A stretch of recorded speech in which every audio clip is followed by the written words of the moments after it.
కన్న కొడుకు ఏమయ్యాడో అని పరితపించక హాయిగా పెళ్ళాడి ఎవరెవరికో బిడ్డలను కన్నావే. ఆనాడు ఈ పెరుగు సంబంధం ఏమయ్యింది తల్లి?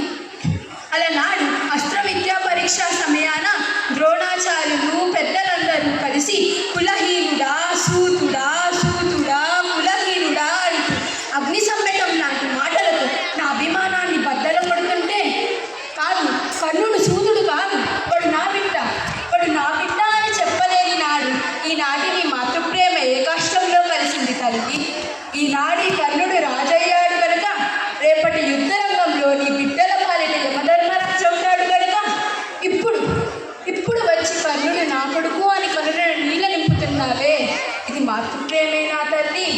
స్తనయుడిపై తల్లి చూపాల్సిన మమకారం ఇదేనా అమ్మా? అమ్మ, ధర్ముడికి యుధిష్ఠుడిని కన్నావు, పవనుడికి భీముడిని పొందావు, ఇంద్రుడికి అర్జునుడిని మోసావు.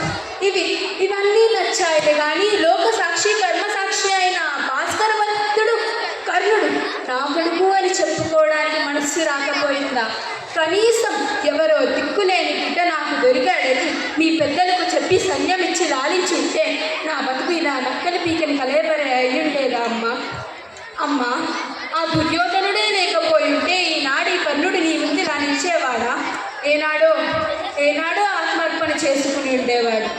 రాజమాతనే నా రాజరికం నాదిగా నువ్వు సన్నల కౌరవ సామ్రాజ్యాన్ని ఏలమని అకుటం లేని మహా అధికారాన్ని నా మస్తకాన్ని ఉంచిన ఆత్మీయుడమ్మా నా సుయోధనుడు. పాండవులతో సమరానికి తన సైన్యం ఎంత అంటే ఇంత అని నన్ను చూపి కర్ణుడే నా సైన్యం, నా బలం, నా జనం, నా ప్రాణం, నేనే కర్ణుడిని, కర్ణుడే నేను అంటూ చాటిన మహా మనసుడమ్మా నా రారాజు. అటువంటి నా రారాజును విడిచి ధర్మజుడితో చేయి కలిపి నెయ్యాన్ని కయ్యం చేసుకున్నంత మందుడిని కాదు తల్లి. ఇక ఏదైనా కోరుకో తల్లి, నెరవేర్చి తీరుతాను. ఏమిటి? రణరంగంలో పాండవులను వధించరాదా?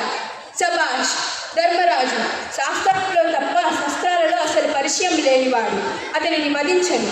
భీముడు అడ్డుపడి యాగం చేస్తాడే తప్ప అస్త్రాల సంగతి అస్సలే పట్టడు, అతనికి వచ్చిన ప్రమాదం ఏమీ లేదు. మాత్రేయులు వచ్చి రాని వయస్సు, మాస్త్రాభ్యాసం అంతైనా లేదు వారి ప్రాయం. వారిని వధించుట మాకే అవమానం. ఇక మిగిలినది అర్జునుడు. అమ్మ, అర్జునుడే కనుక నాకు ఎదురైతే నన్ను నేను మర్చిపోతాను, నాలో నా రారాజు ఆవహిస్తాడు. చివరికి మిగిలేది కర్ణుడా కౌంతీయుడా అన్నది దైవ నిర్ణయం. అమ్మ, ఈ కర్ణుడే కనుక కూలితే ధర్మ భీమార్జున నకుల సహదేవుల ఐదుగురు, అదే అర్జునుడు కూలితే ధర్మ భీమ మాత్రేయుల ఐదుగురు. 6 బిడ్డల తల్లి, నీకు కొడుకులు 5 పంచ పాండవులే. సెలవు మాట సెలవు. ధన్యవాదాలు.